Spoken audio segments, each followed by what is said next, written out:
C'è un dolore che non fa rumore, ma che non smette mai di esistere. È il dolore di una famiglia che ha perso una figlia in un modo tanto assurdo quanto ingiusto. Oggi quella sofferenza ha trovato uno spazio di ascolto. A un anno esatto dalla tragedia, i genitori e la sorella di Chiara Iaconis sono stati ricevuti in udienza privata da Papa Leone.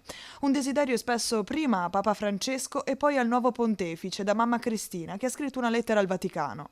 Era il 17 settembre 2024, quando la trentenne padovana venne colpita alla testa da una statuetta lanciata da un balcone, mentre passeggiava assieme al suo ragazzo per i quartieri spagnoli nel centro di Napoli, un gesto che non ha ancora trovato un colpevole.